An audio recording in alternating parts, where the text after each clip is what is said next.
Hey, do I look a little bit different? YouTube, how are we getting on? How are we doing? So, you might notice that things are looking a little bit different. Camera quality is looking a little bit better because your boy did a fucking upgrade. We did an upgrade. We made a purchase, which is obviously going to be a business expense. But yeah, we've gone from a DJI Pocket 3, which is quality, to be fair. Like, when you've watched my other videos, if you've watched my other videos, if you haven't, if you're new around here, then obviously go back and watch.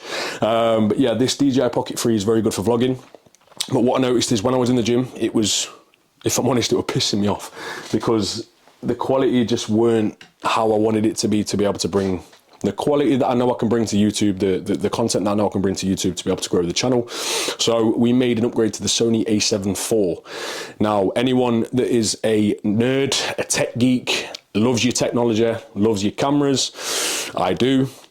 I was looking for something that was mid-range. This is obviously an expensive camera, but something that's going to put me in a position where I can do multiple things. I can take decent photos, do videos, and the quality is going to be levels. The quality is going to be where I want it to be able to take the channel to where I want it to be. So everything is looking a little bit better now, hopefully. So I'm not watching it now, but when I rewatch this, I'm going to be surprised and I'm going to be happy. So yeah, we made the swap. So the quality is just going to be improving from here, especially when it comes to vlogs like this or like videos like this, where I'm sat down and talking. And then videos where I'm in the gym, where obviously things are overexposed, the lighting tends to be a little bit more harsh and a bit more aggressive. That's when you need a decent camera to be able to get the full quality of the videos. So yeah, plus making that investment means that, yeah, it drives me. It drives me to get loads of videos out, which obviously whilst I'm on prep and onwards, that is what we are going to be doing. So in this video, we are going to be talking about doing a bodybuilding show. Are you ready to compete? Is it worth it for you? Now, I wanted to make this video because I feel like this is my second season now. I did a season last year, which was roughly around 13 weeks of a prep. And the reason why I'm doing the second one is because I loved every bit of the process, even the tough times. And if you've watched my more recent videos, yeah, you probably haven't noticed, or you might have noticed now from watching this, if you have, my face, crackhead vibes. We are slowly starting to bring the Skeletor face to life, which is bound to come at some point or another, and it's probably only going to get worse as time goes on. But energy levels are okay. As long as meal times are there, energy levels are all right, but the face is coming in. I'm starting to look a little bit ugly, uglier than I already was. So yeah, that's not looking good, bruv. But in terms of actually doing a bodybuilding prep, now, I stepped into a bodybuilding prep last year, not naive, because I knew what it included. I knew what I had to do. I knew what I was going to be doing, and I knew how hard it was going to get. But when people tell you it is hard, it is difficult, and you have to make big sacrifices, or there's no fucking point doing it, it's hard. It is fucking hard. Mainly because I went from doing a bit of a diet last year. So I'll talk about me last year and why it's a little bit of a different story this year. So we did a diet last year before I even stepped into a prep. Now, that was obviously a bad thing to be able to do anyway, because I was already in a position where my food was relatively low compared to where my body composition actually was. And the reason for that was my lifestyle before I competed last year wasn't the best. It was good. It was okay. I trained consistently. I followed a program. I ate well for the most part, but like anyone else, like any one of you watching this video, I went out on a weekend, I'd have meals out. So what I'd do is I'd overcompensate for the week. So I'd have less calories throughout the week and then get to the weekend, and then I would have like a takeaway or a meal out, and then I'd go out drinking, and then that in itself, although I was a little bit more cautious because I was on a diet, I had to push my calories a little bit lower across the week to make it work. Which meant when I initially started that prep last year, I was already at a bit of a disadvantage, because it means if you start prep in a bad position with your food, it means food is probably inevitably going to be lower. The suckiness of prep is going to be there regardless of how much food you're on. If you get lean and you get to a low percentage of body fat and you get stage lean, you're going to feel like fucking ass regardless of where your food is. Someone could be eating 3,000 calories but absolutely shredded to the bone, and they're going to feel like shit. But yeah, that disadvantage made it a little bit harder, and it meant that I had to push a little bit harder. And I was doing 45 minutes of cardio 7 days a week, and my food was around 1800, probably 1600 at times. And then probably the lowest we got was around 1500, I believe. Can't remember the exact details, but yeah, that's where we ended up last year. And then obviously when it come to peak week, then we just had to adjust things. And because I didn't necessarily have the time to be able to do a mock peak, which I'm not going to talk about that in this video, but a mock peak, I didn't really have time to do that, so we just had to kind of play a guessing game with the amount of carbs that we could tolerate, or I could tolerate, to be able to get the best look. But by that point, because I was already eating with my food, or already having my food pretty low, prep brain, because my food was already pretty low, it meant that I feel like the carbs didn't necessarily bring my body to life, didn't necessarily fill me out. If anything, it just made me a little bit watery, and removing that water, then I feel like for me, I felt a little bit flat on stage. Whilst this year, food is around 2000 on a training day, and then to 1900 on a rest day, I believe. Okay, don't quote me on that. I follow macros and I follow a meal plan, but it's tapered down from about 2800. That was the start point, so already a very good start from pushing to 4,000 calories for months on end and holding a certain level of body composition, which, yeah, that was me. That was the fat boy before I even started. And then obviously this is me now, that right there. So yeah, bit of a difference. And cardio right now is still 30 minutes, 5 times a week. Body weight, 173 pounds. When I stepped on stage last year, I was 156 pounds. Considering where I'm at, body composition wise, we've definitely got more to come off the legs. We've got more to come off the back, but upper, in terms of the front, pretty much is close. It's just fat needs to come off other areas, but I do feel like I'm probably going to be touching the realms of 10 pounds heavier this year, which is fucking amazing, considering we spent around maybe 8 months in a surplus, which I was the most consistent that I ever was with eating a set amount of food, also having a bit of flexibility, because I feel like in an off season, people do, if you're living like a meticulous bodybuilder all year round, depression, bro, fucking depression. Why am I going to be in a growth phase in an off season and not have my cookies and not have a little off plan meal like a Thai or a fucking Chinese if I want to? Why wouldn't I? It's just making sure that the consistency across the week is where it needs to be able to consistently make progress and make sure that we don't become a fat lump and put on too much weight too quickly, because that's obviously one thing that can hold people back. It's putting on too much adipose tissue, too much body fat, which then starting a prep like that is never going to be a good idea, because you just will not feel, one, you're not going to feel great, and two, you're just going to have to push harder. So yeah, and because we started prep in a better position this year in terms of where food was, in terms of body composition, it just means that it's going to be a smoother prep. But that goes into what I'm going to be talking about in this video. Are you ready to do it? Are you ready to compete? Are you expecting it to be a breeze? Are you expecting it to be easy? Are you expecting to still have a social life? The reality is there are many sacrifices you've got to make when it comes to doing a bodybuilding prep. One of them being, it doesn't mean you can't go out anywhere. Of course you can. I don't live in a bedroom.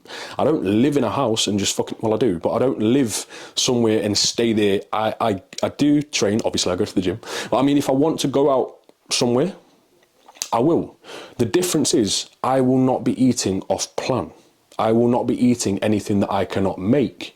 I will not be having alcoholic drinks if I was to go anywhere, like a wedding, which I could be going to next week, but with how I'm feeling energy wise, when I do get to an evening, it is a little bit of a struggle, so I might not be going. Mainly down to my choice. I could go if I wanted to, but yeah. When it comes to energy levels, that's going to be the hardest thing, which then potentially means that you won't want to go anywhere. But if you do want to go, last year I went to a birthday party 2 weeks out. All I did was drank Pepsi Maxes, and I just had a little boogie. I had a meal before I went. I didn't take a meal prep tub with me because fuck that. Yeah, and you know those Donnies that take meal prep tubs out with them to restaurants and fucking parties and stuff like that. Nah, it's not me. So what I did was I ate a meal before I went out. I stayed there for like 3 hours and then I came home and ate. And that's just the difference. It's just like making those sacrifices and knowing that you have to say no. Another thing is expecting how hard it's going to be. Set the sort of expectation that it's going to be fucking hard, because it is. It's going to be hard. You will get to a point where your legs are going to be heavy. You are going to get to the point where your energy levels are so depleted where you just don't necessarily feel like having a conversation. If you have got a partner, your sex drive will potentially be in the bin. You've got the outliers where it is going to be a little bit higher, and it is naturally going to be a little bit higher if you're on exogenous hormones, if you're on steroids. But when it comes to natural competitors, you've got fucking no. If we're talking about guys, your dick ain't gonna work. Your dick ain't even gonna work, bro. But yeah, these are the things that you've got to consider, and these are the things that you've also got to talk to your partner about as well. And friends. If friends don't know what you're doing and they don't understand the lengths that you're going to have to go to during a prep, you have to lay the foundations and set the expectations for your friends to know that if you go out with them, you can't have a meal out. You can't have drinks that are going to have calories in, because the reality is you could technically, but then what are you prepping for? You're prepping to bring the best to a stage, to stand in front of people with either pants or board shorts on. For me, it's going to be pants. You want to look your best, and you want to say you've given 100%. Can you say you've given 100% if you've gone out for some fucking drinks? Can you say you've given 100% if you've gone out for a meal? No, not really, because then that means you're probably going to carry a bit of water weight. You might set yourself back a little bit, and then you might have to push a little bit harder. And if you have to push a little bit harder, that might just dead the look off, and you might not be able to get that back. These are the things that you've got to consider.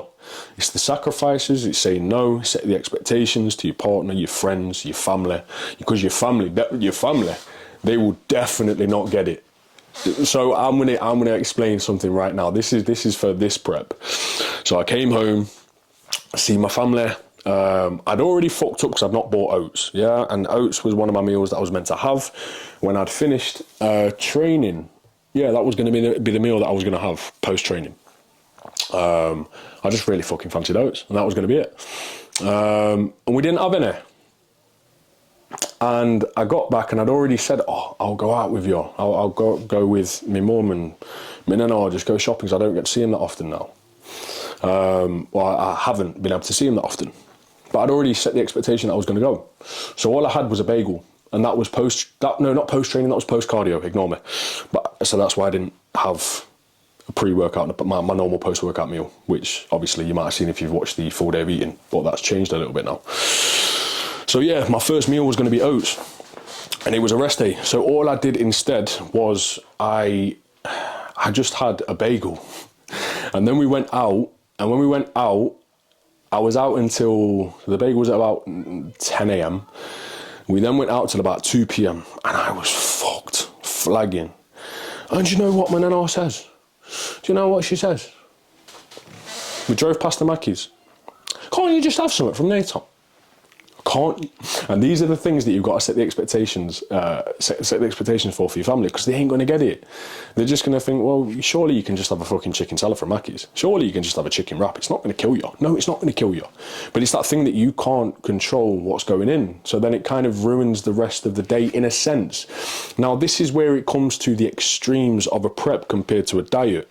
If this was a client of mine doing a fat loss phase, get a fucking Mackey's chicken wrap. Get a chicken salad. Enjoy yourself. Track it on MyFitnessPal. Just type it in on MyFitnessPal or NutriCheck and it will come up.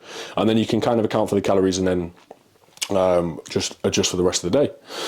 But in a bodybuilding prep, it's a little bit different, because when it comes to eating out anyway, there are going to be discrepancies with the amount of calories that you're going to get in meals. So you're never going to truly know what's going to be in the food calorie-wise anyway. So you do want to be on point. Now, that doesn't mean you can't macro track. That doesn't mean you have to follow a meal plan. Some people can, but for me, I just like to take the thinking away from what I am doing. I do not like to think. I know people that have done a full bodybuilding prep and macro tracked. I admire them, because I couldn't do it. I'd take the piss. And if you're anything like me, You might take the piss as well. So I like to follow a meal plan. I like to be able to stick to the same moods, same foods, same meals every single day. Benefits of that being, takes the thinking away. I haven't got to fucking think about what I'm going to eat. I just know what I'm going to eat, and that's it. 2, I don't get accustomed to different tastes. So if I was to say do macro tracking and my fat source had 35 fats as an example, and I took some fat away, which could have been peanut butter or dark chocolate, for a bit of Nutella, because it's technically going towards my fat content. You get a taste for something like that, you want more, and you want more and more, and then it drives you down this rabbit hole of I just feel like sacking it off, and it makes the process harder than it needs to be. So in a sense, it's just like sweeteners as well. It's like, I'm not too anal with sweeteners. I'll have sweeteners throughout the whole of prep. I will have things in my, like sugar-free sweeteners in my coffee. I'll have like little sweeteners in yogurts as well, because why the fuck not? Because it doesn't affect me, it doesn't affect my digestion, and that doesn't cause me to have this fucking trigger of, oh, I could eat everything in sight. But if you were to give me something that I could macro track, and I took the piss a little bit and I had something that I just really fancied, you're going to fancy a lot on prep. Are you willing to accept those cravings? I am, because for me, I want to bring the best look to stage, and I also know I want to beat last year. So last year it wasn't about beating a previous look, it was about bringing the most shredded fucking package that I could, and I feel like I did that. But this year I want to bring the same level of condition, but also a bigger package. Not that package. Just the camera decided to fucking overheat on me. Jesus, that's not a good start, is it? I only got it today. And I think the battery is going to be dying soon. But yeah, we're coming to the end of the video anyway. But I just want to bring a bigger and better package. So for that to happen, I need to make sure that I'm doing everything in my power to be able to do that. And that, like I said, it's difficult, and it is going to get to a point, like I said, where my cravings are going to be super high. My food focus is going to be super high. I am going to be thinking about food a lot of the time. I'm going to be thinking about my next meal a lot of the time, and I'm going to be fucking hungry. But at the same time, the hunger is easy to battle. What's hard to battle, for me anyway, and I feel like this is what you need to realize, you need to be able to battle that hunger. The one thing that is hard is the lack of energy. It's the training performance dipping. It's not really enjoying your training no more because you haven't got the energy to be able to train properly. These are the things that I love training. I love being energetic. I like being the person to bring the energy to the camera, to people, to conversations. And when it comes to, right now, that's what you're getting. But when it comes to like what you will experience, that energy will deplete, that energy will go, and that's what you've got to understand and be ready to experience. But yeah, are you ready to do a bodybuilding prep? Only really you can decide that. But the first thing that I always say for anyone to do if they're going to get really lean is do a photo shoot prep. Get as lean as you physically can for the photo shoot prep. Push yourself to your absolute limit. Experience what it's like to potentially do a bodybuilding prep with a little bit more flexibility. Because at the end of the day, a photo shoot prep, you can have a bit more flexibility. You don't need to say no to certain events, you don't. Or you don't need to say no to certain things, you don't. It's just about bringing the best package that you physically can based off of how you want to approach it. But then get to a level of lean and then be like, you know what, I want to push a little bit harder next time. And the next time that you push a little bit harder, if you actually enjoy the process, then maybe book another photo shoot, but then potentially think about doing a competition prep. But if you dive straight into a competition prep because it's fucking popular, well, you're dumb. Don't do that, because it's not going to be easy, and it's not as pretty as social media makes it out to be. It's hard work, man. It's hard work, but you just have to grind through it and enjoy the process for what it is, the good and the bad, the hard days where you feel like fucking shit, your food focus is high. Right, that should be fixed. Overheated again. Right, I've sorted out the settings. It's something to do with the settings, but yeah, you got to embrace the good and the bad days, and you just got to learn to enjoy that sort of suck. Really, you got to enjoy the suck and enjoy that process of what it is and what the bodybuilding prep is going to be. But set the expectation before you do go into a prep. If you do decide to go into a prep, it's going to be extremely hard. And if it's not hard, or you don't find it that difficult, then brilliant, fucking great. If you do find it hard, well, at least you've set the expectation that it's going to be hard anyway. But if you should do a bodybuilding prep, Ask yourself if you're willing to make sacrifices. Ask yourself if you're willing to cut your food down to potentially very low amounts. Are you willing to do cardio and do whatever it takes and do the amount it takes? Are you willing to do more steps in the day? Are you willing to do those things? If you're willing to do those things and do whatever it takes, then yeah, you're ready. If you've never done that before, which I never did previously, then I didn't know what I was walking myself into. But guess what? I'm glad I did, because I fucking loved it, and now I'm doing it again. So if you're someone that is going to be doing a bodybuilding prep, just have those expectations in mind. And if you like this video, then make sure you subscribe to the channel. Many more videos coming. Plenty of good quality videos coming as well. So yeah, if you're ready to bodybuilding or do a bodybuilding show or bodybuilding prep, then, well, get doing it. Get doing it. But if you're kind of on the fence and you're unsure, then hopefully this video has put your mind at ease with how it's potentially going to be. If you've got any more questions or comments or any questions you want to put in the actual comments, then yeah, just drop a comment below, like the video, and subscribe to the channel. Do us a favor. I'm nearly at 200 subscribers, and I feel like the content's only, well, I know the content's only going to get better, and you guys are going to be coming with me throughout this whole prep, and you're slowly going to see me deplete and die, in a good way, of course. I need to look that way to be able to bring the best to stage. Okay, that's how it's got to be. That's how it's got to be.